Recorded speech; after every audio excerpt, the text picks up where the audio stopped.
What up? Good morning, afternoon, evening, whatever time zone it is for you. I'm playing Cookie, one of the new heroes that has been consistently performing really well. And most of the time, you know, you go 3-on-3 with Cookie, which is what I want to do here. 3-on-3 is the power level.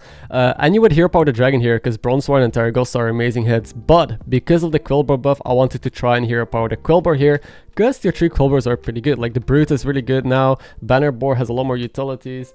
And well, as you saw in the title or thumbnail, I'm playing Quilboars this game, so it did end up working out. So maybe that's something to consider next time if you're thinking about what to hero power. Quilboars on tier 3, they're not that bad. Another reason why AFK also got a little bit better next to the armor is, I guess, because, you know, the Quilboars on tier 3 got better.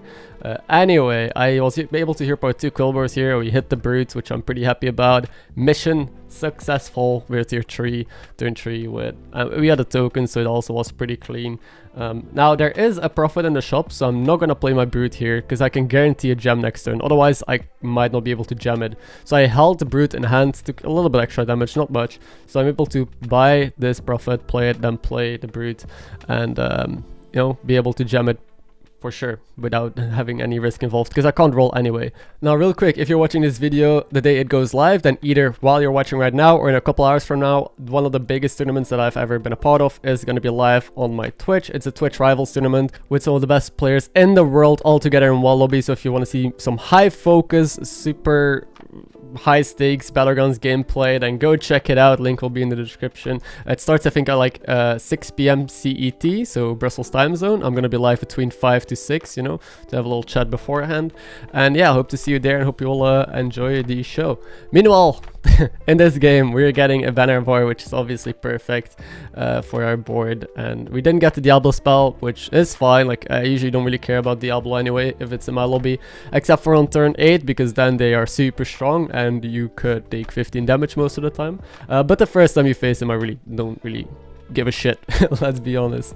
I'm gonna level here. Now, this shop has only neutral, so I'm not able to hero power anything, so I have to roll here, which really sucks. That's one thing I don't like with Cookie. Full neutral shops, you're screwed.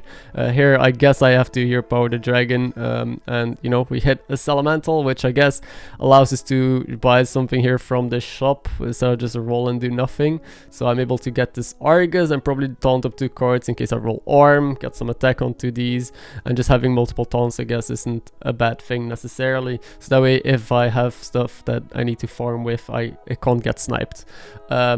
Anyway, this is our board. Turn 6, I think it's pretty good. We have a good setup. Now, Quilboars do need some extra tools. That's why I wanted tier 4, because here we can hit Dynamic Duo. Bonker, I think we don't really need that much. I think like Bonker is a good early card for tempo, but it's not something that you keep on the board, because at some point it falls off and you only get 1 hit with it before it dies, right? Necrolite is also changed now, so it gives you 2 gems when you play it. It doesn't just transfer the gems, makes it a little bit better. And Shaker, arguably the best Quilboar card in the game, because Shaker gives you stats. It gives you a lot of attack on your board as one of the best tempo tools in the game. Now, it's a no mech lobby. Shaking without mechs is not optimal, because once again, if you get high attack, you would like to have a lot of Divine Shield cards, which obviously mechs have a lot of Divine Shield cards. But still, it's better than any other Quilboar that I could buff. So we play it, and we'll be off pretty well. Now, I think I'm gonna hold this Necrolite here, since I don't really get damage value anyway. We're down a unit, but look at us compared to the Millhouse. Look at how strong we are compared to this dude, while being able to level properly and get great value, even though our second hero power was a pretty low roll hero power. We hit Duo, which is amazing. We're up against Diablo, and I decide to just level and not respect him, because I'm strong. I got a Shaker.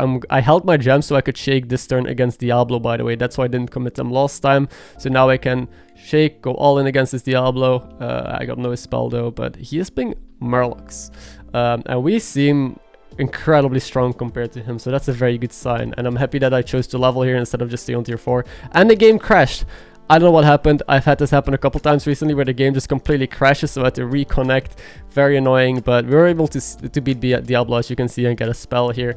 And we're up against Diablo again, and because we know Diablo is weak, because we just faced him, even when he used all of his spells, we could just push to tier 6, and we're also 26 HP, and I get my hero power done, so I could hit Chargla or Flat Tusk, and we hit Flat Tusk. So I think this turn probably was one of my favorites of the game, just being able to push straight to tier 6 while getting hero powered on, while hitting the card that I wanted, because we know exactly how strong our next opponent is. Now these are the lines that I think a lot of people struggle with. They like turtle up, they want to stay down and find like this triple onto Bannerboar, or they want to hit you know, a pair on Shaker and a second duo, all this kind of stuff. But sometimes it's just better to push the level and give yourself more options and just completely blow out the lobby. I have another cool game going up where I do exactly that. I have no board, I go to 6 and then I just transition into something whack. So stay tuned for that soon, because I've been having a lot of fun being able to power level and just you know, make some random things work. Here is the triple Bannerboar, you know, whether we find it on tier 4 or tier 6, not much of a difference, except that, well, we get to roll 6 drops instead of just try and triple into them now. This triple is trash, none of these matter. I just think, you know, Lireg, maybe it could give me some extra buffs in the future in case I discover another random elemental from somewhere or an Amalgadon. I'll finally commit onto using this Necrolite so I can get rid of this Brute, because a single Brute isn't good. If it was a Golden Brute, it could stay on the board a bit longer. But yeah, I don't really care that much about it. I need board space anyway. I'm pretty board locked right now, so the next thing to come out is Brute, so I'm not going to buff it any longer with this Bannerboar. I'd rather just get my Divine Shield card bigger and get some shaking, obviously. So, it's top 6. There's 3 people almost dead. We're up against Alakir, second in lobby, and he is a scam comp, which is pretty painful since, and he got some good hits here, because that is generally good against Quilboars, because we just have big stats and not that many shields right now. Luckily we're able to win the fight still, and the secret is going to deal a lot of damage, and I feel like there might be some people good enough in the lobby to beat this Alakir and kill them, so we don't have to worry about it. There's a triple into duo. Perfect. Now we have 2 board spots open, right? Because we're going to sell this Brute as well. This could be a second Flat Tusk or Charlga. There we go. Second Flat Tusk. Another good card would be Boar. Because, well, Quilboars with the Boar, I mean the pig on tier 5. Since then, your gems, you know, buff double. But now it's a bit late. It's a good card to hit early. But don't pick it too late in the game, since it's not going to give you enough value anymore. There's a lot of cards that seem like staples in builds, but they fall off quickly, and I still see a lot of players fall for it. Like Boar in this spot, I don't think you take it, since you will have to play a 6/6 and get like, I don't know, +10/+10 or +20/+20 out of it max. That's not worth it. It's better to play a tech card and just murder the lobby now. Same with, like, for example, dragons. If you hit a Razorgore late, don't take it. It's good early on, but later on, like this Millhouse, you're gonna die, you're gonna be screwed. So in general, those are things to keep in mind. And like with elementals, you know, you have Genie. These are all value cards and great cards, but only early on. So top 2, we found a triple onto this Tough Tusk finally. So now it has a permanent Divine Shield, and we don't necessarily have to keep buffing it every turn, so maybe we could start buffing something else. I don't know what would be better to buff than a Divine Shield card. Now it's between Charlga or Amalgadon. Amalgadon, we have no, like, one adept, it's never going to be good. Charlga is the only thing we could like end on, since we do have the duo. It's going to be a lot of stats, and I guess it shakes once, so it's whatever. It's like there's a lot of tech cards better, but if I don't find anything better, it's good to just end on. We're very healthy still, so we can try and see how strong our last opponent is. I actually have no clue. The Alakir died to them, or yeah, I think to them, so we should be, you know, reasonably fine. Poison isn't a thing, right? Unless they have Amalgadons, I guess, then we lose. So that's one thing. Because we are so healthy, we get to just chill here and observe our opponent and try and play around whatever the hell they're trying to do, and you know, see what we have to look for in the end. Now, as you can see, I have like no Selfless, no Spore, I have nothing on the board. I triple last second. I forgot that my hero power was done, so I roped this out, sadly. I don't know, I forgot to keep track of when this final discover was gonna be done, and I got a triple onto Shaker. Wasn't able to play all my gems, but they're massive elementals, so now we know what he has. He has like 1 taunt. He still has his Nomi on the board, so he's still scaling. And he has like 100 plus stats on some cards. We're still alive though. We take 17. Yeah, I never expected to die here, but now we know who he is, what he is, and how to counter it, because we know that shaking is good to some degree, but we have to shake a lot. But we do need poison. We do need yeah, poison, I guess, is the best. Selfless could be good. We are able to triple this Flat Tusk from the previous triple. Now Charlga is not going to do shit against them, so instead I will just try and play Amalgadon, see what happens, since I can put another Adept onto it now. now, since I have the board space with the triple Flat Tusk. Maybe he gets poison, and I'm a god gamer. You gotta play for your outs. I saw this out, and well, we hit it. Even if I missed, you know, we can just find spores, which I found another spore, and just try and make that work. Self is also still a good card. I'm gonna try and shake, because again, I think the stats on the shaking is still relevant on mainly the Tough Tusk, the Divine Shield card. Also our dynamic duo stats do matter, so if I can make it bigger, that's also still valuable. And I'm just gonna take these gems, as many as possible, and cycle as many cards as possible. Now the reason why I'm taking any cards that generate, such as the Mirror Zone, such as maybe Tavern Tempest, is because with Flat Tusk it generates you gems, right? Like you just want to buy and cycle cards if possible without losing too much econ to generate gems and therefore stats and shake. So let's see if this is going to be enough. I put both poisons first. He has one taunt, but the taunt isn't the biggest, so I forgot how big his taunt was. Maybe I can open with something else against them. Now our poison didn't get the greatest hits. He does have a golden wildfire, which took out my Flat Tusk for free, which is very painful, but we're able to win the fight. So he's not dead. We kind of know what he has now, since he can still change up his board a lot with no meal elementals. He can literally just replace almost anything and triple a lot of stuff, and it's down to the wire. So if I want to all in, I can sell my Flat Tusk, I can sell even my Shaker after I'm done shaking. I can sell my Banner Boar. So we have 3 spots that we can replace, basically. The 2 poisons are probably not going to be sold. The duo is not going to be sold, the Divine Shield taunt. So I do still have lots of ways to upgrade. I did find a Selfless as well.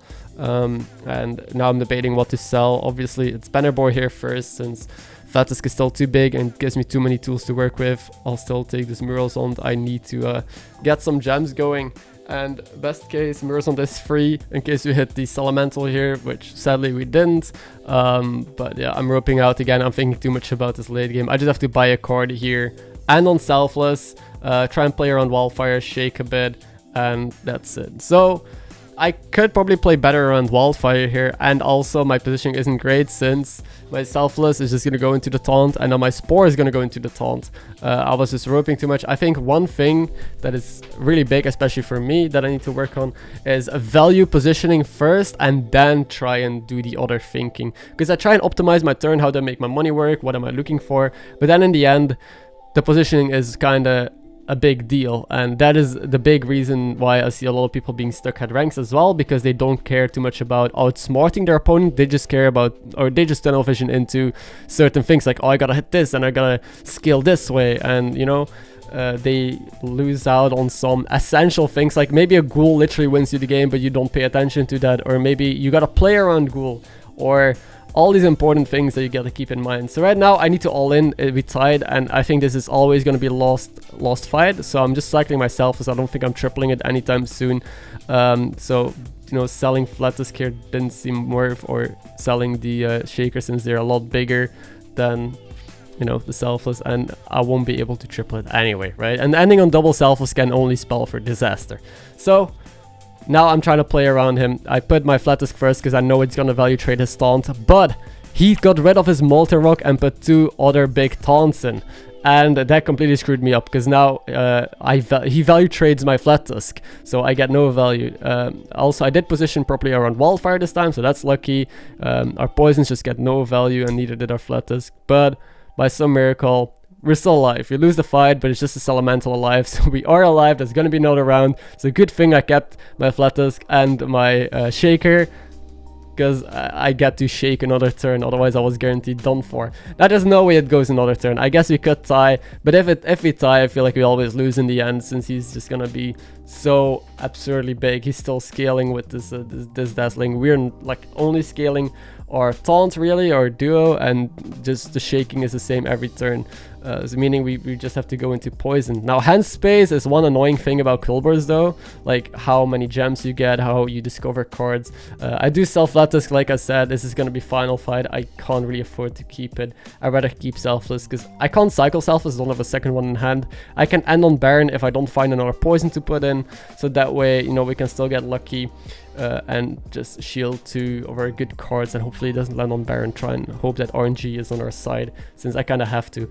And now this is the play that I ended up doing. I ended up putting my taunt first, playing Baron in the back, and Self was second. This plays perfectly around Wildfire. This is able to value trade his taunt, and he just has one big taunt left, so this is perfect. We're able to value trade the taunt, get, you know, a great hit in there. Now Selfless was able to bump a shield, which I guess was pretty lucky, and Baron got a shield, so that's, I guess, rather unlucky, but doesn't matter too much. We win the fight anyway. And that's it. That's how we were able to outsmart this big elemental player in the end after a lot of ties. Hope you enjoyed this game. Even if we didn't bump his shield, I think we still won because our Spore was still alive. But yeah, hope you have a good day. Hope you enjoy Quilboars as well. I'll see you next time.